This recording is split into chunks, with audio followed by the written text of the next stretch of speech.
अस्सलाम वालेकुम एवरीवन। तो हम लोग हेमेटोलॉजी कर रहे थे और उसमें जो अगला टॉपिक हमने कर लिया that is hereditary spherocytosis and autoimmune haemolytic anaemias. ये दोनों वही बात है कि उस तरह बहुत ज्यादा नहीं आया करते, लेकिन क्योंकि इनमें से एमसीक्यूज भी आते हैं और थोड़ा सा हम इन्वेस्टिगेशन और मैनेजमेंट देख लेते ताकि एमसीक्यू भी आ जाए तो बहुत आराम से हो जाए।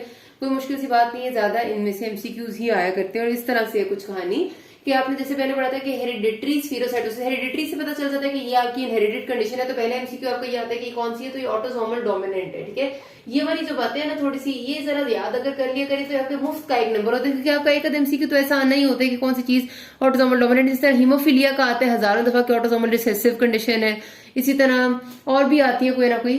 तो ये वाली बात ऑटोसोमल डोमिनेंट है, आपने याद रख लेना। ठीक है, फिर इसमें हो क्या रहा है, हेरिडिटरी है और स्फीरोसाइटोसिस है।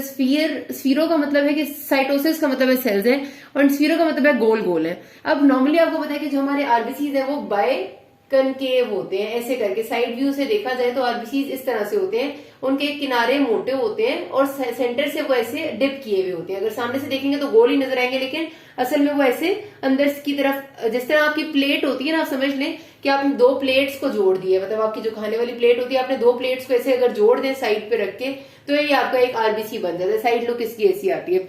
अब इनके इस बाइकनकेव होने का फायदा क्या है, क्यों अल्लाह ताला ने इनको इस तरह से बनाया है? बेसिकली जब ये बहुत छोटी छोटी कैपिलरीज में से गुजरते हैं तो ये फोल्ड हो जाते हैं। ये जो इनका ये वाला स्ट्रक्चर है ना, ये मजीद यूं करके ना फोल्ड हो जाता है और फोल्ड होने की वजह से ये बड़ी आराम से छोटी कैपिलरीज में से गुजर जाते हैं। स्प्लीन की जो आपकी स्प्लीनिक वेसल्स होती है, बहुत छोटी छोटी सी स्प्लीन के अंदर जो कॉर्ड्स होते हैं, साइनोसाइड्स होते हैं, वहां से गुजर जाते हैं।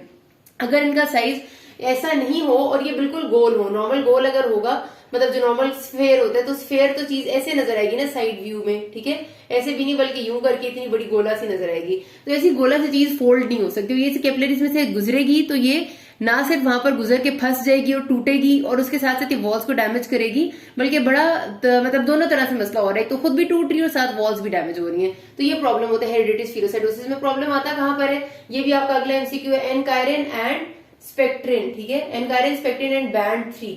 अब ये बातें ना मैंने आपको पैथोलॉजी के जब लेक्चर्स बनाए थे तो बड़ी डिटेल में बताई थी कि कहां पर ये प्रोटीन्स हैं, किधर बन रही है। बेसिकली जाहिर red blood cell membrane defects हैं। ये रेड ब्लड सेल की जो मेम्ब्रेन बनती है, क्योंकि ये मेम्ब्रेन में प्रॉब्लम आ रही है, जो इसकी बाहर की तरफ पूरी मेम्ब्रेन है, तो ये मेम्ब्रेन के अंदर डिफरेंट प्रोटीन्स होती है। ठीक है, जो सेल मेम्ब्रेन ये बनती है तो सेल मेम्ब्रेन में डिफरेंट प्रोटीन्स होती हैं। उसमें से जो एनकायरिन, स्पेक्ट्रिन और बैंड 3 है, मेनली इनमें म्यूटेशन होती है। इनमें म्यूटेशन की वजह से जो इसका नॉर्मल बाइकनकेव स्ट्रक्चर है वो नहीं बनता, बल्कि ऐसे स्फेयर स्ट्रक्चर बन जाता है। और स्फेयर स्ट्रक्चर की वजह से जब वो कहीं से भी गुजरेगा तो वो वेसल्स को भी डैमेज करेगा और वो खुद भी डैमेज होगा। अब आप खुद सोचें कि जब आरबीसीज खुद भी डैमेज हो रहे होते हैं, ज्यादा टूटेंगे, तो रिजल्टेंटली आपको पता है कि रेड ब्लड सेल की डिग्रेडेशन के रिजल्ट में बिलिरुबिन बनता है। तो जब आरबीसीज किसी भी कोई भी ऐसा कंडीशन जिसमें आरबीसीज का हेमोलिसिस हो रहा होता है, वो टूट रहे होते हैं, उस कंडीशन में बिलिरुबिन का लेवल ज्यादा हो जाता है। वो कौन सा बिलिरुबिन होता है, अनकॉन्जुगेटेड बिलिरुबिन ज्यादा हो जाता है, क्योंकि आरबीसीज का हेमोलिसिस ज्यादा हो रहा है, उसके रिजल्ट में हीमोग्लोबिन रिलीज ज्यादा हो रहा है। अब होता है कि उनमें से हीम पोर्शन वो है जो कि आहिस्ता आहिस्ता कन्वर्ट हो जाता है बिलिरुबिन में,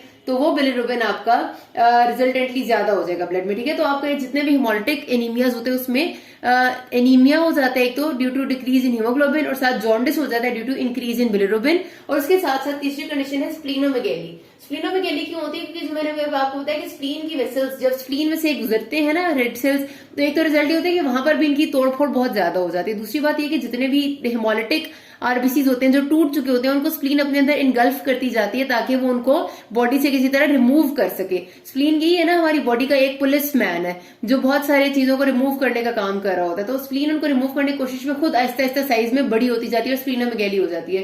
तो हेमोलिटिक जितने भी एनीमियाज है उनका ट्रायड होता है यही है, एनीमिया, जॉन्डिस एंड स्प्लीनोमेगेली, जो कि यहाँ पर भी हो रहा होगा। ठीक है, तो हमारे पास ये जो पेशेंट प्रेजेंट करता है ये किसी भी एक चीज के साथ कर सकते हैं। हो सकता है उसको उस वक्त हेमोलिटिक क्राइसिस हुआ हो, पेशेंट को हेमोलिटिक क्राइसिस में ये वाली चीजें आ रही होंगी, एनीमिया, जॉन्डिस, स्प्लीनोमेगेली। हो सकता है उसको उस वक्त पे हेमोलिटिक के बजाय मेगैलोब्लास्टिक जो आपका क्राइसिस हुआ। मेगैलोब्लास्टिक क्राइसिस तब होता है जब पेशेंट की, मैंने बताया कि जब बहुत ज्यादा एनीमिया होता है और आरबीसी टूट रहे होते हैं ना, तो रिजल्टेंटली फोलेट डेफिशिएंसी हो जाती है। फोलेट डेफिशिएंसी की वजह से उसको मेगैलोब्लास्टिक एनीमिया के फीचर्स आने लग जाते हैं। ठीक है, और वो जो मैंने आपको सारे के सारे बताए मैं ऑलरेडी। और कभी कभार तो ये होता है कि अगर इसके ऊपर से पेशेंट को कोई इन्फेक्शन हो जाए, खासतौर पर पारोवायरस इन्फेक्शन, तो पेशेंट को और ही ज्यादा प्लास्टिक एनीमिया में चला जाता है। खैर वो आपसे कोई पूछता नहीं, इसलिए आप याद ना भी करें तो इट्स फाइन। बस ये आपके पास ऐसी बातें आपने इनमें से याद रखने वाली है। इन्वेस्टिगेशन क्या करेंगे, हीमोग्लोबिन लेवल करेंगे तो डेफिनेटली वो डिक्रीज होंगे, उसके साथ अनकॉन्जुगेटेड बिलिरुबिन का लेवल इंक्रीज होगा, LDH का लेवल सीरम में इंक्रीज होगा और उसके साथ आपका मेन यही होगा, ठीक है। रेटिकुलोसाइट काउंट जाहिर सी बात है इंक्रीज होगा क्योंकि उसको वो कॉम्पेंसेट करने की कोशिश कर रहे हैं। उसके बाद आप ब्लड फिल्म कराते हैं तो ब्लड फिल्म में आपको स्फीरोसाइट्स मिलते हैं। ब्लड फिल्म का मतलब है जब आप पेरिफेरल ब्लड पिक्चर कराएंगे तो उसमें आपको कैरेक्टरिस्टिक ऐसे गोल गोल आरबीसीज मिलेंगे विच आर स्फीरोसाइट्स, ठीक है। आपको पता चल जाएगा कि ये तो स्फेयर है, ये बाय कनकेव नहीं है। उसके बाद आप कराते हैं डायरेक्ट कूम्स टेस्ट, ये देखने के लिए कि ये ऑटो इम्यून हिमोलिटिक एनीमिया तो नहीं चल रहा। डायरेक्ट कूम्स टेस्ट में क्या होता है कि आप रेड ब्लड सेल लेते हैं पेशेंट के और बाहर से एक ऐसी एंटीबॉडी डालते हैं जो ये डिटेक्ट करेगी कि अगर हमारे पास कोई रेड ब्लड सेल, आपको पता है जो हमारे नॉर्मल सेल्स है हर सेल की सरफेस पे एंटीजन होता है और रेड ब्लड सेल सरफेस पे भी बहुत सारे एंटीजन नेचुरली प्रेजेंट है, ठीक है, नेचुरल एंटीजन है वो। कई बार ऐसा होता है कि हमारी अपनी बॉडी की जो इम्यूनिटी है ना वो इन आरबीसी के एंटीजन के खिलाफ एंटीबॉडीज बनाने लग जाती है और वो जब एंटीबॉडीज इनके खिलाफ बनाती है तो वो आरबीसी को आके डिस्ट्रॉय करने लग जाती है एंटीबॉडीज, ठीक है। तो वो क्या करती है, हमारी बॉडी की अपनी इम्यूनिटी इन रेड सेल के एंटीजन के खिलाफ एंटीबॉडीज बनाती है, वो वाली बात मैं कह रही हूँ। तो ये चेक करने के लिए कि ऐसा तो नहीं हो रहा अंदर, हम करते हैं direct Coombs test. Direct Coombs test में मैं आपको यहाँ पर बता रही हूँ, दोबारा आगे नहीं बताऊंगी, इसको गौर से सुनिएगा। हम लेते हैं पेशेंट के आरबीसीज, ठीक है। आरबीसीज हैं जिनको एंटीजन जो नेचुरली एंटीजन कोटेड है विच आर नॉर्मल एंटीजन, और हमने देखना है कि उनके खिलाफ बॉडी ने खुद से कोई एंटीबॉडीज तो नहीं बनाई हुई है। जो मैं वाई शेप बना रही हूँ ना, ये एंटीबॉडीज है, गोल गोल एंटीजन और वाई शेप एंटीबॉडीज। अब सपोज करते हैं कि बॉडी ने उनके खिलाफ एंटीबॉडीज बनाई हुई थी, इसमें ऐसा नहीं होता है, हेरेडिटरी स्फीरोसाइटोसिस में नहीं होता, मैं वैसे आपको बता रही हूँ, ठीक है। अगर बॉडी ने इनके खिलाफ एंटीजन के खिलाफ एंटीबॉडीज बनाई हुई थी तो वो एंटीबॉडीज इनके साथ चिपकी हुई होंगी। हम बाहर से डालते हैं एक और एंटीबॉडी, और वो एंटीबॉडी बेसिकली क्या होती है कि वो होती है ऐसी एंटीबॉडीज होती है जो हमारी बॉडी की एंटीबॉडीज के साथ आके एग्लूटिनेशन कर सकती है, ठीक है। हमने बाहर से डाल दी, ये अंदर थी, हमने बाहर से ये वाली एंटीबॉडी डाल दी, ठीक है। अब ये एंटीबॉडी जो हमने डाली उसका काम ये है कि अगर हमारे आरबीसीज के साथ अपनी एंटीबॉडीज चिपकी होंगी तो ये एंटीबॉडीज आके इनके साथ मजीद चिपक जाएंगी और एग्लूटिनेशन कर देंगी। एग्लूटिनेशन का मतलब है कि सेल्स एक दूसरे के साथ चिपक जाएंगी और वो क्लम्पिंग ऑफ सेल्स हमें नजर आएगी।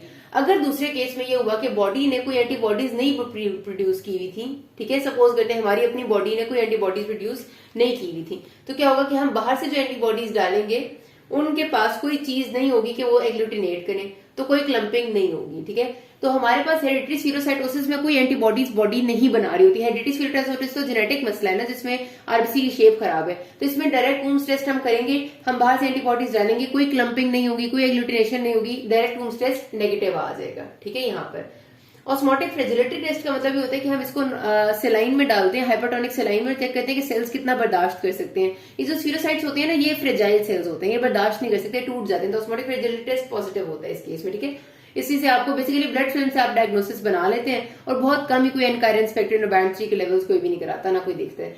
मैनेजमेंट इसकी क्या होती है, बिकॉज ये जेनेटिक कंडीशन, इसको हम 100% ट्रीट तो नहीं कर सकते, हम सिर्फ उसके सिम्टम्स को ही कम कर सकते हैं।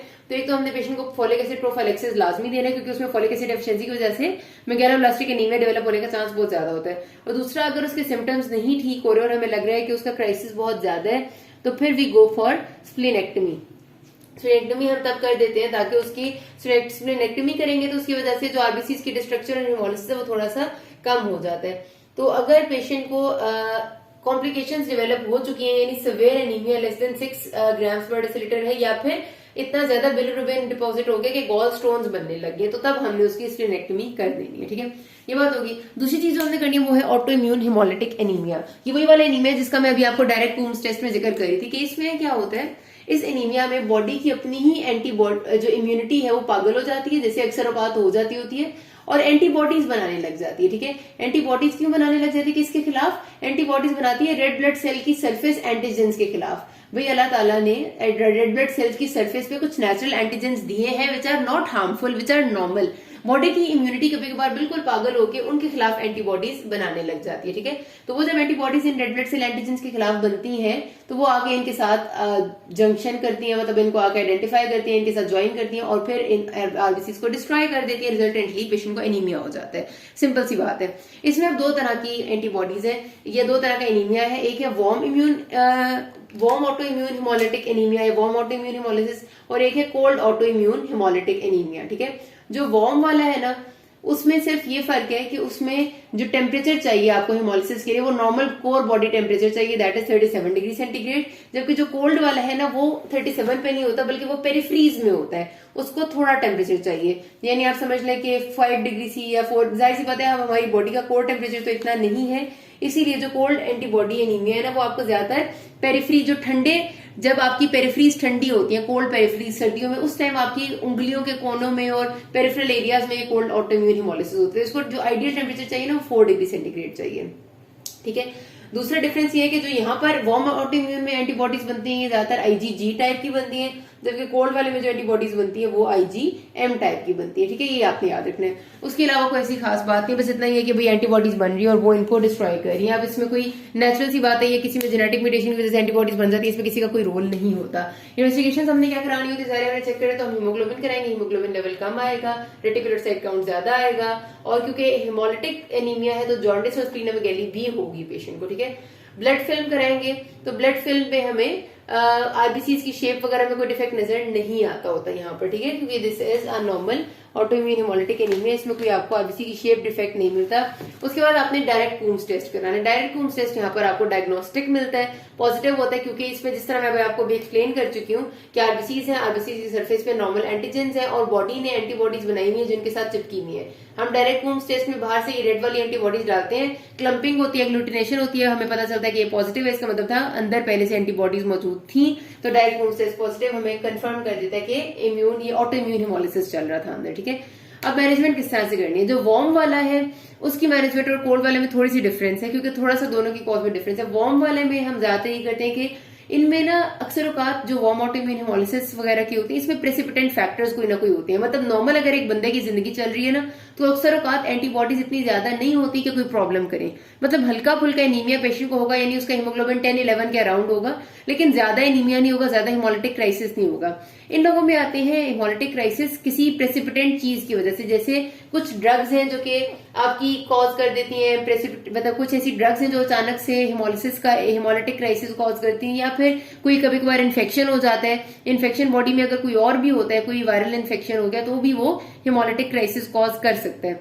तो हमारा पहला काम ये होता है कि हम उस क्राइसिस को खत्म करने के लिए जो भी कॉज है, जो या ड्रग ली है, उसको ट्रीट करें और खत्म करें ताकि वो क्राइसिस खत्म हो। उसके बाद मजीद जो ट्रीटमेंट आपको पता है कि जो जितनी भी आपकी ऐसी डिजीज होती है जेनेटिक, उनमें कोई ऐसा खास ट्रीटमेंट नहीं होता। हम सिंपली स्टीरॉइड में प्रेडनिसोलोन दे देते हैं फॉर 1 mg पर kg ओरली। ठीक है, ताकि कुछ अरसे के लिए पेशेंट थोड़ा सा बेहतर फील करे। 1 mg पर kg ओरली जरा लाइफ लॉन्ग तो इसको कंटिन्यू नहीं किया जा सकता, ऐसा ऐसा भी टेपर करना होता है। ट्रांसफ्यूजन, ब्लड ट्रांसफ्यूजन तभी देते हैं जब पेशेंट को हार्ट फेलियर, एंजाइना या बहुत सिवियर किस्म का कोई जिसको कहते हैं ना हार्ट डिजीज शुरू हो चुकी हो एनीमिया की वजह से। मैंने आपको पहले बताया था कि ट्रांसफ्यूजन की इंडिकेशन सिर्फ एंजाइना या हार्ट फेलियर या वरना नहीं देना होता। अदरवाइज हम क्या करेंगे, इम्यूनोसप्रेशन दे देंगे, क्योंकि इम्यूनिटी एक्ट करेगी तो इम्यूनोसप्रेसिव ड्रग दे देंगे या स्टेनेक्टमी कर देंगे। मतलब वही वाली नॉर्मल सी बातें हैं। जो कोल्ड ऑटोइम्यून हिमोलिटिक एनीमिया उसमें ज्यादातर ना ये ओल्ड एज लोगों में होता है और इसके साथ अक्सर लोगों को लिम्फोमास होते हैं। तो इसमें हमने लिम्फोमा की ट्रीटमेंट जिस तरह से चल रही है वो कंटिन्यू करनी है। पेशेंट को बताना होता है कि अपनी एक्सट्रीमिटीज को वार्म रखा करे। सेम वही ट्रांसफ्यूजन तब देनी है जब उसको इंट्रैक्टेबल एनीमिया या हार्ट फेलियर डेवलप हो रहा है। स्टीरॉइड्स एंड इम्यूनो ये वाली आपकी जो मोनोक्लोनल एंटीबॉडीज है, बेचारे मतलब सारी सपोर्टिव सी ट्रीटमेंट। तो यहाँ पर बात खत्म करते हैं। किसी कोई मसला हो कि नास में। Thank you.